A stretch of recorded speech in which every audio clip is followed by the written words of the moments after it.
Joining us tonight. Tonight, we're going to be talking about nursing careers on the fringes with the illustrious Beth A. Brooks.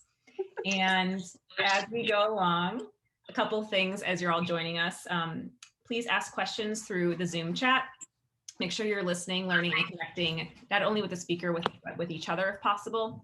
And then lastly, get inspired to find your role on the fringes. And speaking of your role, if you're not familiar, Trusted is the place for the modern nurse. We have travel assignments all across the country, and we have also an array of resources regardless of where you are in your nursing career, whether it's you're a new nurse and you're looking for a residency program, or you're going back to school, or you're wondering what the latest trends are through nursing on a podcast. We really have just such a plethora of things to support you holistically. So today's agenda, what we're going to talk about today when we're talking about nursing careers on the fringes. Number one, we're going to explore the career anchors inventory. We're going to talk about how to find nursing careers on the fringes, the strategies for finding those careers, and then we'll have a healthy amount of time for some Q&A at the end. And with that, I will hand it over to Dr. Beth A. Brooks. Well, hi, everyone, and welcome. Welcome to our webinar. I'm really looking forward to chatting with all of you this evening and sharing my journey, if you will, about how I've been out on the fringes for a while. And I actually was just asked to do a session for another organization in March about careers on the fringes, because it's, more and more nurses, and I think the world is realizing how talented we are and the skills that we have are applicable in many, many other kinds of settings. And so that's what I'd like to talk to you about tonight. So as you can see here, I live in Chicago full-time. I serve on a number of different advisory boards and governing boards and editorial boards. And I just share that with you because that's one of the more important strategies I have found that helps me be on the fringes, is being connected to all these different sort of organizations. And then you meet new people, and then one thing leads to another. So I'll talk about that a little later. And then the last thing I have on here, a personal fun fact, I have 2 Havana brown cats, which are these beautiful chocolate brown cats. And hopefully one of them won't walk across the table like they like to do when it's dinner time and I'm not paying attention to them. So I want to talk a little bit about my journey and how I ended up being on the fringes. And I will tell you that I think one of the most beneficial characteristics that you should ask yourself is, how much risk are you willing to take, right? And how much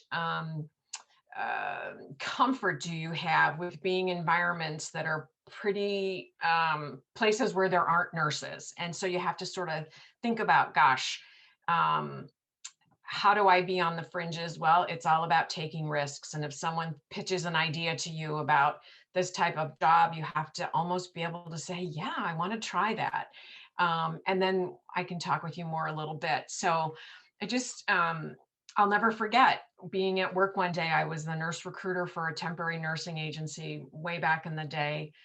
And I had hired an advertising agency to help us with our marketing and employment advertising. And so we were always hiring nurses for assignments. And you all know how we have these cyclical shortages in nursing. And I was on the phone one day, and I had just finished my master's degree, and I offhanded made a comment, to my account executive. I thought, I think I might want to start looking for a new job. I don't know what it'll be, but I think I'm going to look. And literally within 5 minutes of me hanging up the phone, a vice president from the ad agency was on the phone to me and said, I want you to come and work for us. And that was all it took.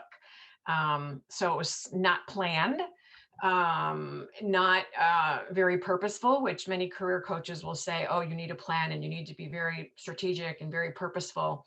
But sometimes it's serendipitous, and sometimes it's just being out there and making yourself, available and letting people know that you're interested in, dipping your toe, so to speak, in the water. So that's a little bit about my journey. And ever since that first job in advertising, I stayed there for a number of years, finished grad school, went back and worked in a more of an acute care environment and a director of nursing position, then thought, well, I should go back to grad school. I've always wanted to have a terminal degree. my GRE scores were going to expire and I didn't want to take that test again. So I thought, well, I'll apply for a doctoral program. Next thing I know, I'm in a doctoral program, which led me to a job in higher education. And then you finish the doctoral degree, and then I'm back out into advertising again. So I've had this very rich and interesting career. And nurses always ask me, how did you do that? And again, it's all about taking risks and trusting yourself, and being eager to learn. And I'll talk about that a little bit. So one of the things that I think all of you will realize as you are moving on in your career is that nursing careers and many careers aren't straight lines anymore, right? You can go back to grad school that takes you on a different tangent, or you can, drop a hint to someone about being interested in a role and that takes you down a different road. So I don't like to think of our nursing careers as that straight, I was a staff nurse, then I was the charge nurse, then I was, a clinical specialist, and then I was in private practice, for example. That's a pretty standard straight career trajectory. And I think at the end of the day now, and certainly because of COVID and all of this virtual work we've been doing, your career is really a jungle gym, and it's, up and down. And sometimes it's a step back to go forward and it's a step over to go up. And you just have to be okay with that kind of fluidity, and okay with sometimes things being a little gray, which may or may not, be something that you're comfortable with. So to that point, I want to provide you with a reference and a resource. So many times nurses will say, well, I don't know what I want to do, or I don't know what I want to do next. There's an amazing, amazing career tool that I use all the time with nurses, called the Career Anchors Inventory. And this is very different from a personality test or a competency test or a test of like, what are your values or what's your emotional intelligence. This is a completely different type of assessment. This is about what makes your heart sing, is how I say it. What is the work? What is the type of work, the environment of which you work in? How do you want to be rewarded and recognized? And what's really important to you? This is the inventory that you might want to take to help you explore those career attributes that you've never really probably had a chance to think about.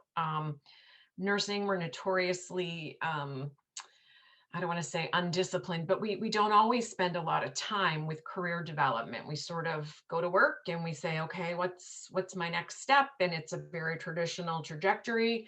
And that's not a bad thing, because, some people want that type of career. But if you want to explore different areas, it makes a whole lot of sense to get a better understanding of yourself. And that's why I'm a huge fan of this Career Anchors Inventory. So it's developed in the 1960s, which you're probably thinking, oh, gosh, that's so old. But in fact, even as late as 2018, some of the research, they've gone back and looked at, do those 8, which I will tell you in a moment, do those 8 career anchors still hold up today after all of the mergers and acquisitions and consolidation and how healthcare has changed? Are those even the same anchors that are around? And in fact, they are. And so that gives me the confidence to strongly encourage each of you to think about completing this survey. And not only will it help you understand where you're at right now, and maybe if you're feeling like you don't fit, this could help explain that. Or it, more importantly for tonight's purposes, it'll help you look at some areas that potentially would be of interest to you and will help you move on the fringes. And so I've got the hyperlink there, and we will send this to you. You can either purchase the book on Amazon. It's like 10 or 12, I mean, it's, I want to say $10 or $15, maybe $20. Or you can go online and do the assessment online. I think it's $40 online, and then you receive a report, and then you go through the report, and it will share with you what your career anchor is.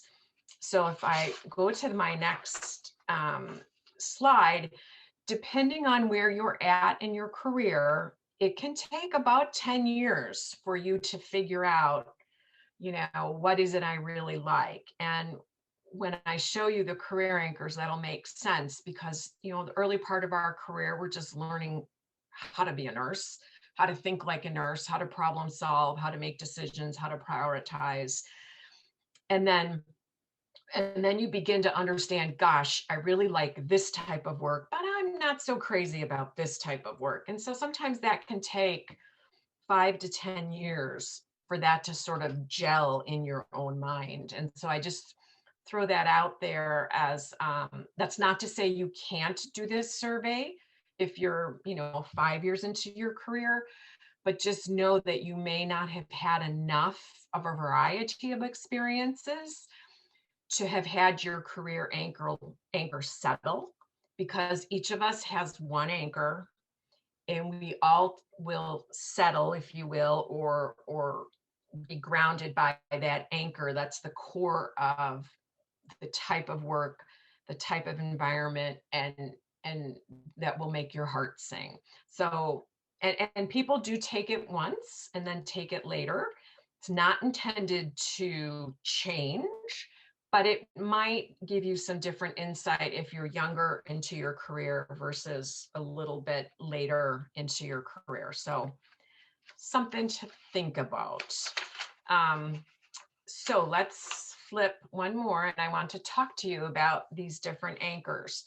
What I think is really interesting is I've done this survey with many, many, many different kinds of nursing groups. And what I always find interesting is when I ask the audience, how many of you are technical, functional career anchor, or how many of you are service and dedication, there seems to be some clustering, if you will, in certain anchors for nurses.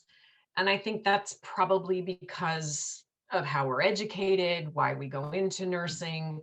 But that's not to say that all nurses can't have one of these different anchors. So the technical functional anchor is all about nurses who thrive on and who are extremely comfortable with, you want to apply your skills and continue to develop those skills and have almost like an area of expertise where you're going very deep, everything there is to know about pediatric trauma, and you want to keep learning pediatric trauma, and that's your baby. That's what you want to do, and that's what your career is about. So technical function is about increasing that technical skill, and those are the jobs that you will thrive at and will love. And I would say for the most part, all of us go through that technical functional stage where we're building those skills and building different experiences. But at some point, some of us are going to branch off into potentially a different anchor. General managerial is pretty much what it sounds like. It's the opportunity to climb a level higher in the organization. It's an opportunity for you to integrate the efforts of other members or other teams and integrate that into achieving a goal. And if you have this general managerial career anchor, you get a real buzz or get a real excitement about the opportunity to integrate different skills to achieve an outcome. And so it's all about sort of putting the pieces together in the best manner and then helping the team go where they need to go. And that doesn't necessarily mean a CEO, but it's that integration of different functions and different people into the whole that is what makes your heart sing. Autonomy and independence, and you probably know some of these colleagues in your teams or in your organizations, but it's just like it sounds. It is those people that want to define their own work and do it in their own way. And so putting a nurse who has very high autonomy and independence maybe shouldn't be writing policies and procedures, because they don't really like that kind of, they want to have a little more freedom, if you will, to be empowered to make more decisions. And so you have to sort of think about which kind of role, autonomy and independence. Well, maybe that's hanging up your own shingle and opening up your own business, and you can call the shots because you're in charge. Security and stability. This is about not wanting to give up employment in your tenure in your current organization. For some people, being in a very secure and stable environment, a secure and stable industry, allows them to be have less worry, if you will, about is this business going to go under, or this is the kind of organization or the kind of work for those of you that don't like to take a lot of risk, because if you took a job with more risk, it might not be as secure or as stable as you had hoped, where you will thrive. And so kind of balancing and knowing that about yourself is helpful. The entrepreneurial creativity is the opportunity to just create your own organization, or have your own clinical idea, and you want to create this product that you came up with, and you want to make a prototype and test it and turn it into a profitable company. That I'm seeing more and more younger nurses being very much more entrepreneurial. And I always say it's probably because you all grew up with phones in your hands, where my generation of nurses didn't. So there is much more of an entrepreneurial spirit with the younger generation of nurses. But entrepreneurial comes with risk and comes with some lack of security. So you have to know what your anchor is. Service and dedication.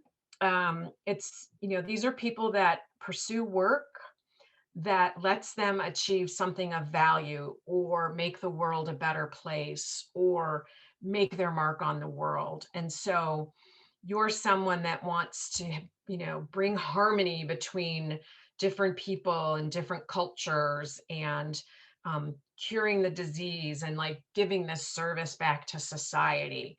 That's the kind of work that would make you very happy and make your heart sing. And then there are those people that just want the challenge. They want to have an unsolvable problem, and they are going to, by golly, figure it out. And those are the kinds of environments where they work and where they enjoy maybe being the only one that's got to figure out how to get this done, and how to overcome difficult obstacles, or even difficult people. Some people like to be, challenged to help pull a team together.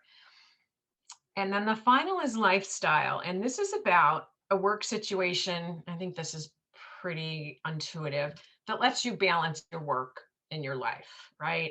You want to have balance between your personal needs and your family needs and your career. So if you take a minute, I bet you can think about or can identify a colleague that you work with that probably typifies or demonstrates many of those competencies, or these career anchors. And I always think about, oh, you've got someone on your team that, wants to come in at 7 A and is going to walk out at 7 P because they have to go to a soccer. And so there's someone on your team that might be very lifestyle focused. At the same time, you have another member of your team who's technically functional, technically competent, and they're the person that is teaching other people. So you have all of these anchors probably in your unit, in your department, and in your organization. It's just different people show up in different ways. And in a perfect world, we'd know what our anchor is and then create a role that lets us, strut our stuff, so to speak, or really be in the kind of work that you think is the right fit for you. So I want to stop there and see if there's any questions before I jump to these fringes. Any questions about the career anchors? Or we actually have one in the chat that I'm happy to kind of read out to you, Beth. Jim Okay. asks, I'm currently a nursing student. Would the career anchor self-assessment apply to me and potentially be useful? I think yes, with this caveat. I think that you'd have to be able to sit and disconnect your brain, if you will, from school, and then just evaluate what are the clinical experiences, or what are the leaders or the types of assignments that you've enjoyed doing at school, which might start to give you some hints about what your anchors might be. But I caution you to hang your hat on that, because you are still so young in early in your career. I think it can give you some hints, unless, of course, Jim, you're a second career nurse who's been out in the world and who's been working already. Then yes, you could probably sit and do career anchor, because your anchor's probably going to translate, whether you were, I don't know, a real estate agent before and now you're a nurse, right?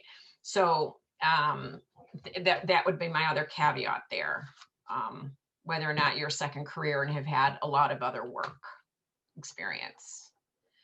Okay, so this is the fringes part. I'm ready. So here are my pearls of wisdom to help you do this kind of getting out on the edge or getting out onto the fringe. First of all, obviously know your anchor, right? Second of all, I can't say this enough, read, and read more. The more informed you are about what's going on in healthcare, what's going on in technology, what's going on with cybersecurity, what's going on with health policy, what's going on with education, higher ed, the more you read, the more you begin to learn about different roles that are out there. And then you begin to think, well, I could do that. And that happened to me. I was the director of a program at a graduate program in nursing leadership.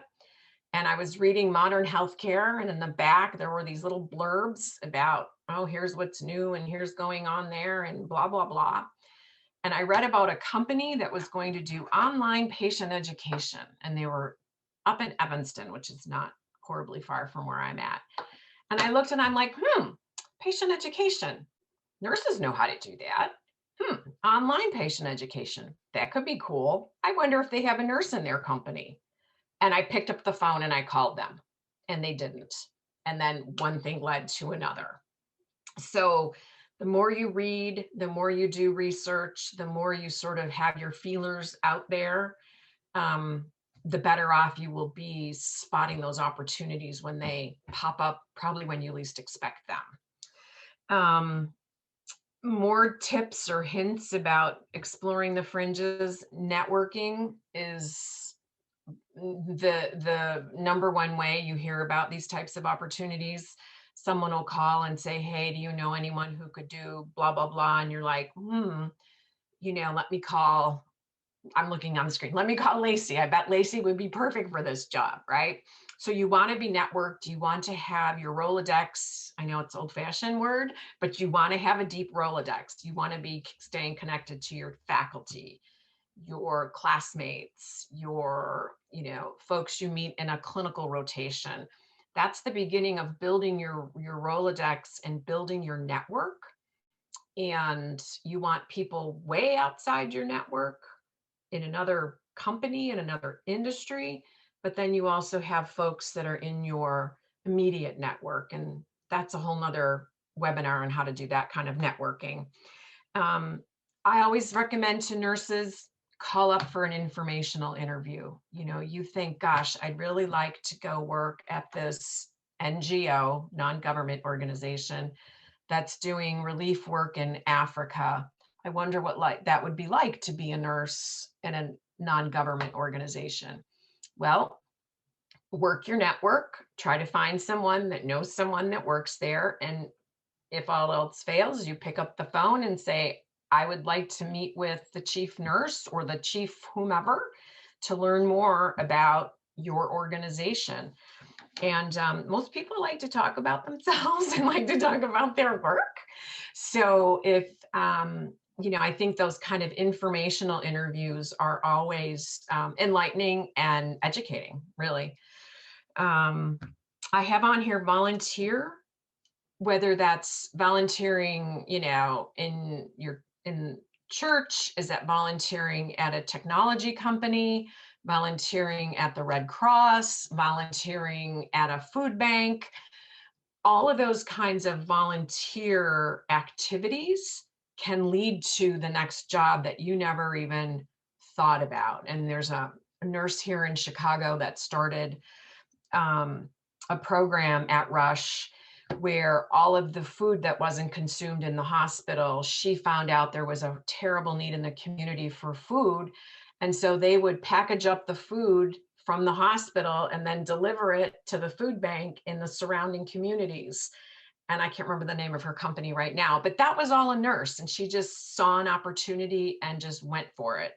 So volunteering and doing some of those kinds of what I call one-offs will be very beneficial at some point. I volunteer at a healthcare technology incubator.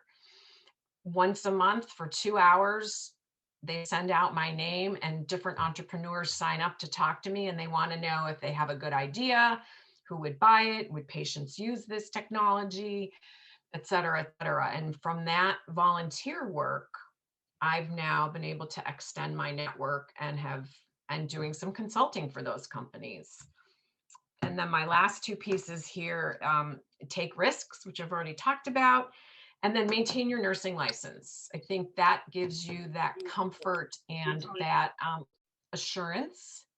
Don't ever let your nursing license lapse, because if you have that, you always know that you can go out and find a job if something you take that's more risky doesn't work out. And I've gotten laid off twice, once from an ad agency and once from a .com startup. And it happens, but I never let my nursing license go, because in case I had to go do per diem or something, I could pay the bills, right? And I'm not saying nursing is just for paying bills, but you understand where I'm going with that. The final piece I have on here is working on the fringes is lonely. If you are the trailblazer, you are I was the first nurse that was hired in the advertising agency in Chicago. People looked at me and didn't know what to do with me, didn't know what a nurse knew how to do, didn't know what I knew. And it's lonely if you're the only one. And so you have to be, it's fun to trailblaze and be the only one. At that time, there were 3 nurses in the country working for advertising agencies. It's hard, and it's hard you don't have a support group. You don't have a group that you can call and just get things off your chest. And so it can be lonely being out there if you're the only one. And then the last piece is multilingual. And I want to come back to that and talk about that a little bit more, a little bit later. So here are some roles. And these are not by any stretch a comprehensive, all-inclusive list. These are the kinds of things that people say, oh, how did you get that job in that ad agency? Or, I want to be the chief nurse practitioner for Walmart, or, CVS Minute Clinic. And those are pretty out there, if you will, careers. I have a colleague who you see I have NGO on here. It's a non-governmental organization. She's a nurse. She's the CEO. She helped disaster relief for Ebola in Liberia. her team went and helped stand up clinics, stand up triage, and helped take care of Ebola patients during that crisis. Whoever thought a nurse would be in charge of a non-governmental organization and then be flying and talking to the Department of Defense about how to get the staff back and forth and safe, right? Human service organizations, whether it's a food bank or a community organization that does childcare, or a foundation that supports healthcare, or it's a nonprofit organization that's providing community services back into the community.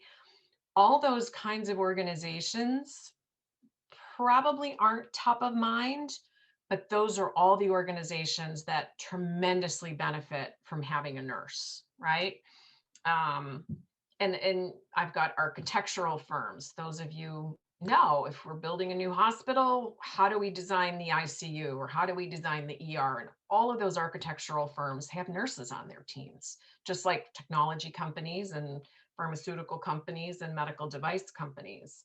So you sort of have to look for these positions. You're not going to Google, a nurse NGO CEO. That's typically not how you find these positions. That's why it's about reading, about being connected, and having your ear to the ground about what's going on out in the world. What else have I got? Consultants. You can hang up your own shingle. You can work for a consulting firm. You see nurses working in consulting firms all the time, whether it's, as we talked last week, case management, but it might be nurses consulting on IT implementation or IT changes. Or I've gotten calls from companies that are startups that they're developing a new oncology drug, or they're developing a new laparoscopic device. And I don't know anything about that, but I try to find a nurse who does, because nurses can bring that kind of expertise into those companies. So just think about, the world's your oyster. The skills that you have as a nurse are very translatable. Again, it's about taking risks and being comfortable with the gray, because it's gray. It can be very gray, especially if you're the first nurse in the company. You're just like, well, I don't know exactly what they want me to do, but I think I do. And then you're basically figuring it out. And that's sort of my next slide. Sometimes you're the first person. Let me just touch. I think I've spoken about most of these things. This is about where to find those roles, right? Certainly look on LinkedIn. Certainly go on those informational interviews. Find a mentor. Find someone who's done the kind of work that you're interested in, or works for the kind of company. You want to work for a financial firm. You want to work for a community organization that's providing dental services or providing an asthma van. I mean, those are the kinds of things that you can find, but you do have to dig and look. But a mentor will help uncover some of those opportunities. And then looking outside of your comfort zone. Maybe you're interested in, like for me, I'm interested in health policy. Well, I join a professional association about health policy. I go to their conference. I sign up for their e-newsletter. Or I'm very interested in technology, startup, and entrepreneurs. So then I sign up for those kinds of newsletters. I go to conferences or go to webinars. So the more that you push the edge of the kinds of places you normally hang out, the more you'll hear about these opportunities that are out there that probably aren't going to come across your radar screen unless you're out there looking and just watching what's going on. And so sometimes, and this is to the next slide, sometimes you have to create the role. Sometimes someone will call and say, gosh, I want you to come and work for us. We really need a nurse. And then and that's like, well, what am I going to do? What often happens is a company will say, oh, here's a nurse. We want to bring you on as a consultant, have you work a limited, 6 or 8 or 10 hours a week. which may not pay the bills, but you've got your license, so you can continue to be a staff nurse or a manager, but you can start to be a consultant. And then the more those organizations see what skills you bring and what expertise you bring, before you know it, they're like, we need you to come and work for us. And this has happened to a number of my colleagues where, okay, I'm going to come and work for you. What do you want to, you come up with a job title, you help us write the job description. What do you want it? What do you think this role should be? And you get to kind of craft that and create that for yourself. And so that's sort of the perfect world, is they're intrigued by your expertise. You've done a little bit of consulting and advising and helping them maybe refine, some kind of IV tubing. I'm making that up. But once you sort of share your expertise and your advice, then you start to be able to create that role for yourself. And that's really the perfect world. And then next thing you know, you're hiring more nurses to work with you, because once a nurse comes into many of these organizations, it's very eye-opening. My friend who I told you about for the NGO and Ebola, the first thing they said to her was, well, I'm not sure a nurse can handle our response to Ebola. Well, yes, we can. And then the next question was, well, how would a nurse be the CEO of this company? Well, before she knew it, more and more responsibilities were added to her plate, because nurses are so versatile. We are system thinkers. We know the nursing process, and those skills are very valuable and very transferable. So, I want to leave plenty of time for questions, because I usually have lots of questions when I talk about this topic. So definitely, I can't stress enough, read, find a couple of publications that you subscribe to the e-newsletter that comes every day, every week. And then inevitably there are job opportunities at the bottom of those. One I get right now is called EdSurge, and it is a newsletter for anybody who's in educational technology, who's building new ways to help students learn. So I received their newsletter, and at the bottom, sure enough, here's all these job opportunities. Same with health policy, or even finance, or healthcare moonshots, if you're into technology and want to be in that startup space. So definitely read, definitely find a mentor, and keep your nursing license, because that will give you that comfort that you're not financially too vulnerable out there in the world. And I again, about the reading, I stress that with you all, because you want to be multilingual. And by that, I mean, you can sit in the conference room, you are in a meeting, you're sitting with, I can give you a creative director, a copywriter, an account planner, and a media buyer. And I'm the account person, and my client is this hospital. I have to be able to speak the right lingo. I can't do the nursing talk with a bunch of people in the room who don't really know what it is. So in your mind, you're translating. How do I make this nursing information relevant in this setting? And do you know the lingo and the way things are defined? And so that's part of the reading, I remember getting my first job in an ad agency. The first thing I did was started reading about what the heck is marketing, and I took a marketing class in grad school. And so then that starts to help you know how to translate a nursing idea or a healthcare idea into a concept that people with no nursing or healthcare would understand. And so you have to be able to speak to different audiences at different times.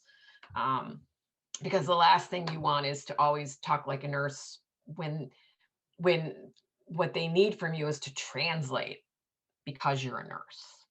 So those are my pearls of wisdom, and I am ready, willing, and able to ask away.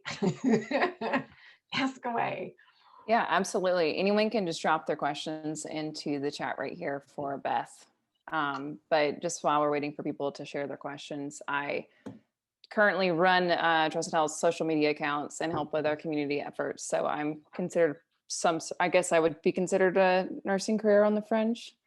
Yes. So yes, I can also share kind of what that's like too. I definitely can identify with being multilingual. When I first started, I was asked questions like, how did you brand yourself? And I was like, what does that mean? I don't know.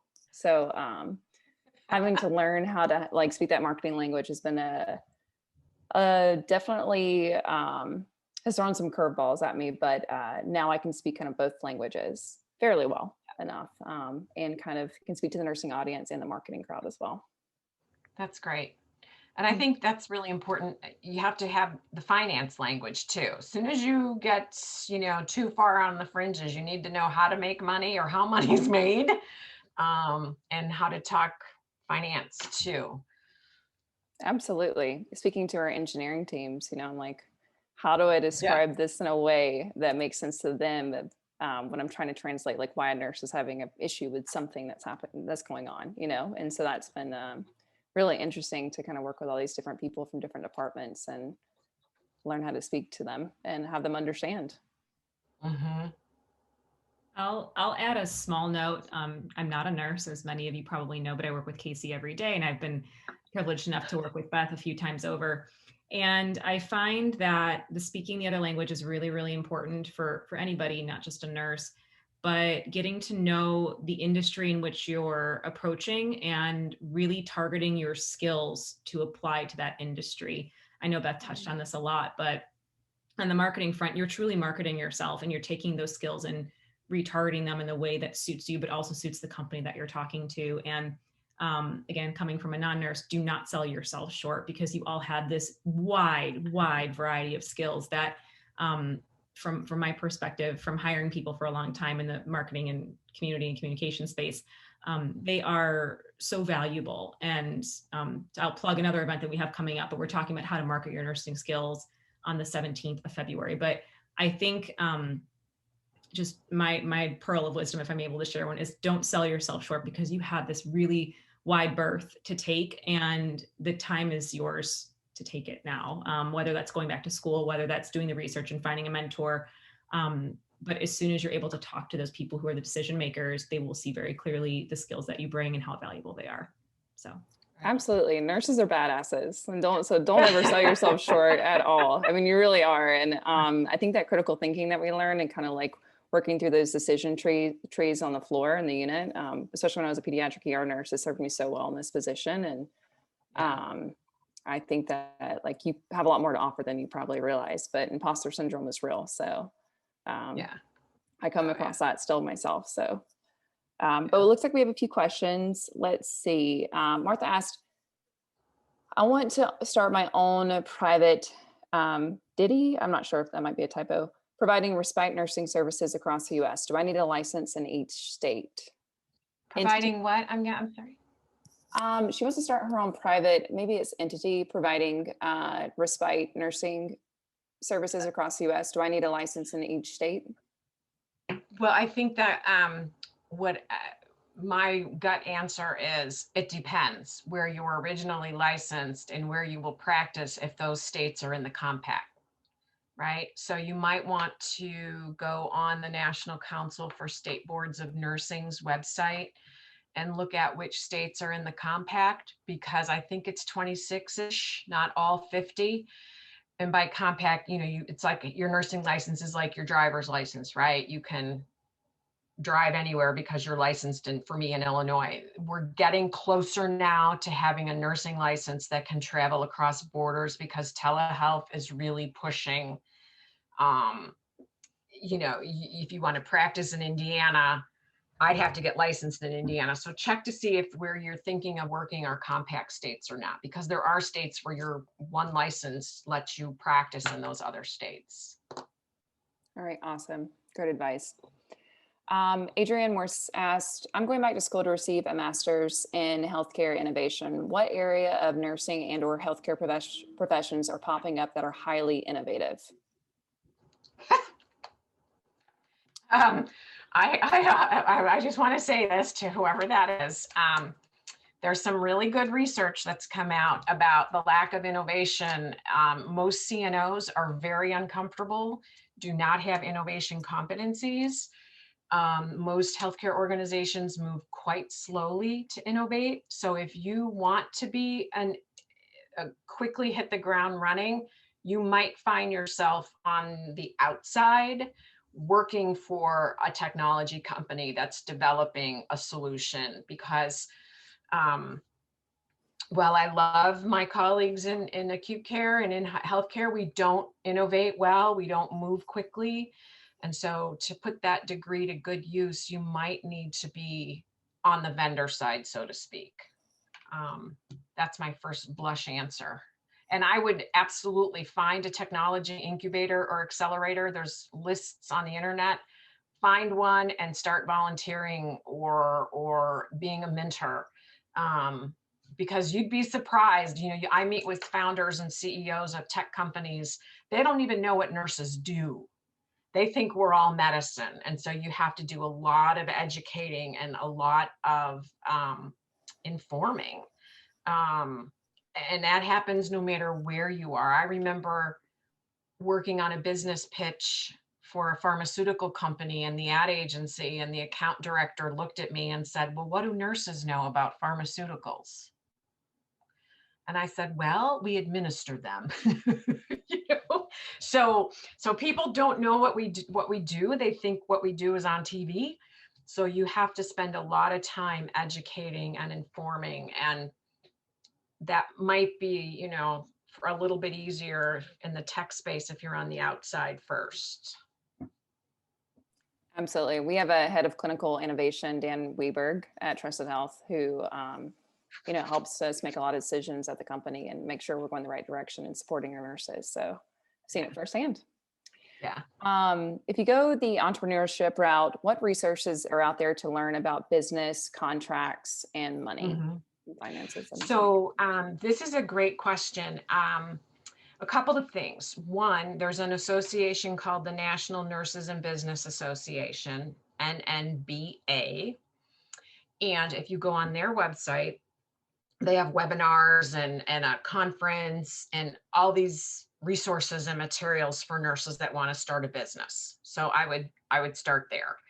If you're in school, oftentimes there could be an entrepreneurship certificate or an entrepreneurship master's program, probably in the College of Business, probably not in the College of Nursing, but you might want to look on, to do a certificate that will walk you through some of those skills. The other thing is to, if you want to be an entrepreneur, find an accelerator or an incubator where you can bring your idea and then surround yourself with the services that are provided by the incubator and accelerator.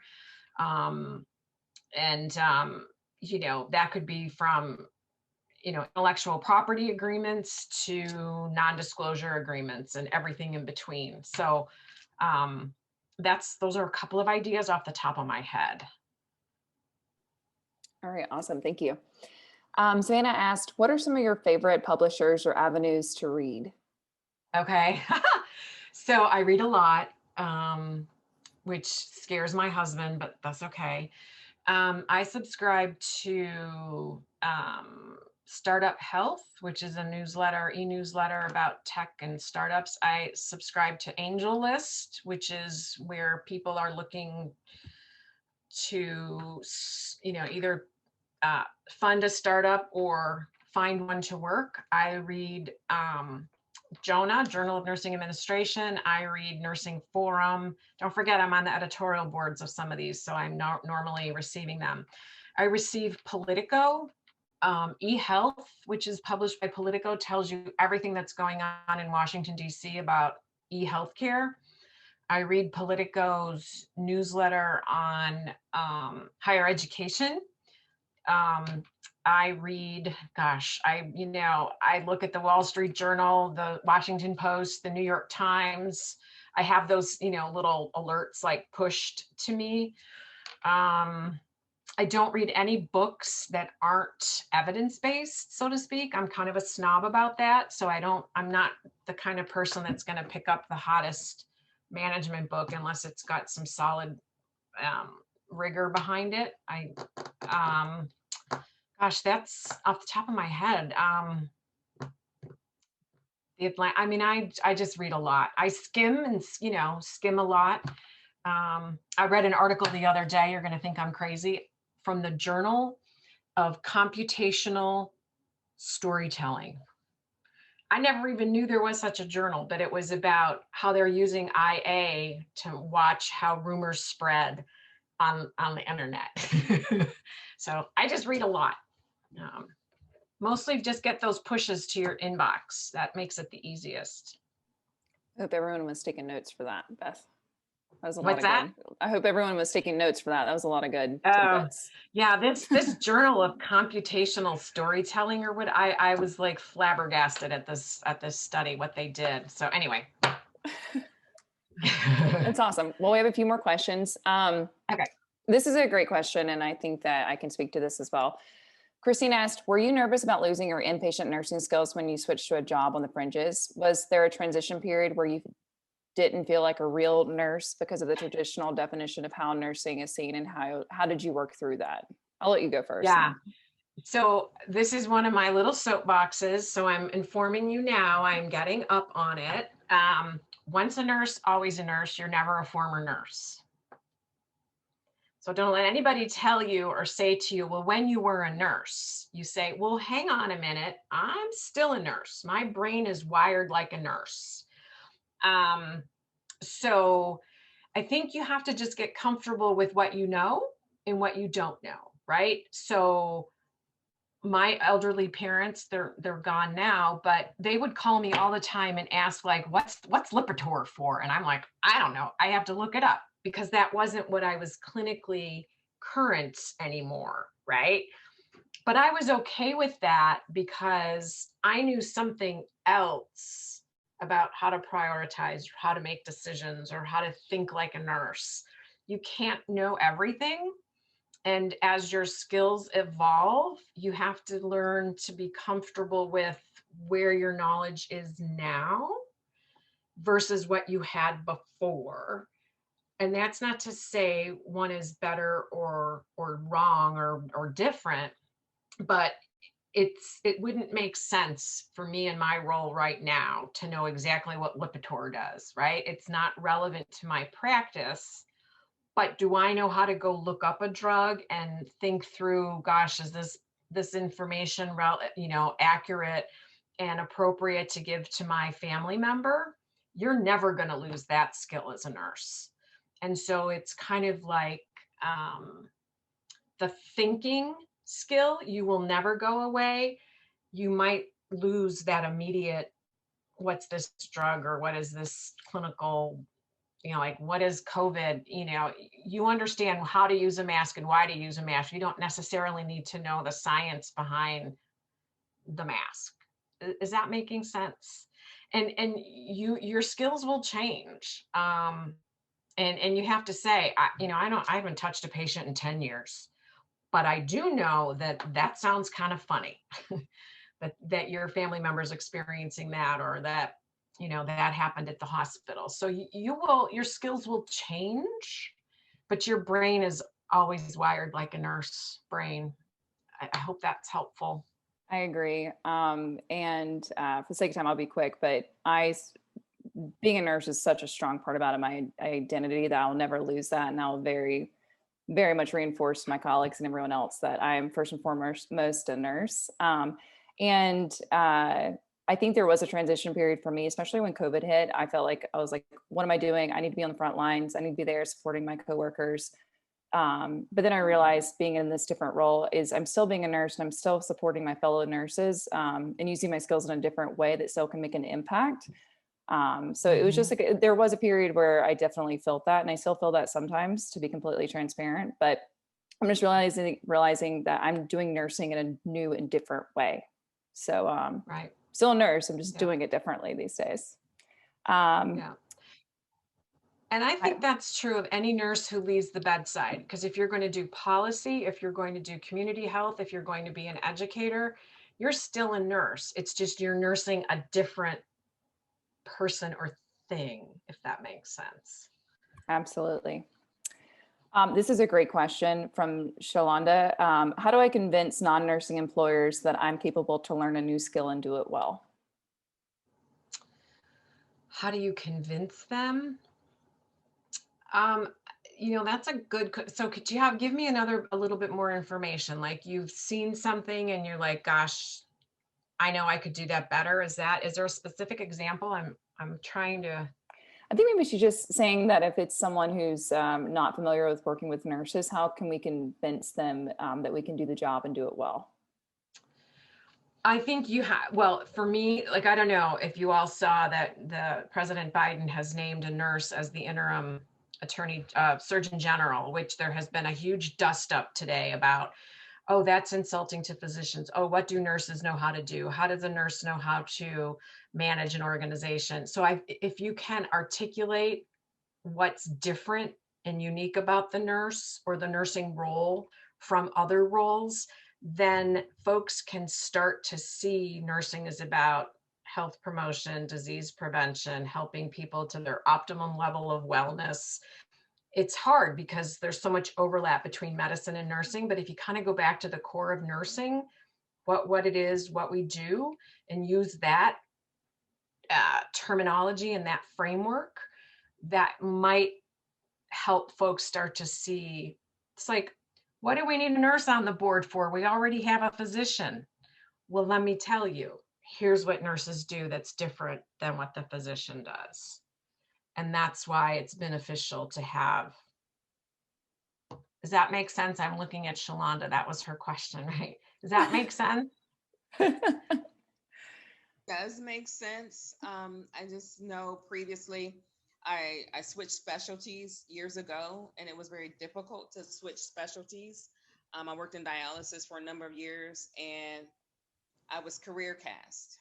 And so it was very difficult for me to find a job within my city, a major city that was non-dialysis. And so right. Okay. it was hard for me to, sell people on the notion that, oh, I can learn, I can do stuff. And right. I'm looking to look outside of healthcare and just thinking of the challenges that I faced previously and how can I manage those challenges going forward with non-medical potential employer. Right.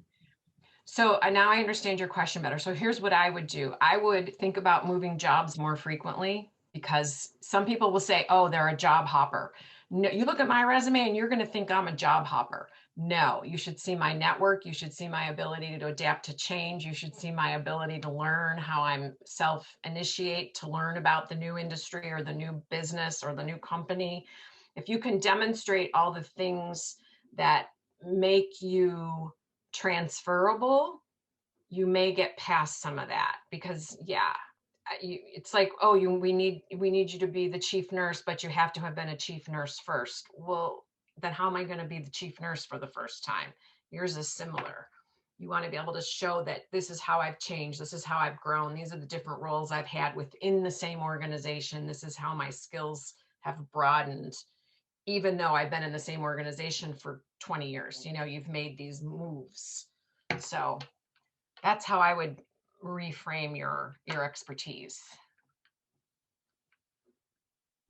All right. Well, I think we're actually past time, so I think we'll probably have to wrap it up. So thank you so much to everyone for attending. And huge shout out to Dr. Beth Brooks. This is wonderful. So informational. I learned a lot myself, even though I'm currently on the Fringes as well. Nicole, what's there to add? Just thank you all for coming. Please keep an eye out in your email for a survey to let us know how you like this event. It means so much to our awesome small little team here at Trusted, as we have so many events coming up, not just for your career, but for specialty things, lifestyle things, travel nursing. We really are running the whole gamut. So we really appreciate you attending. And again, thank you to Dr. Brooks. You were wonderful as expected. Thanks. I'll share this recording out in the next day or so, and I hope everyone has a wonderful evening. Thank you. Thank you.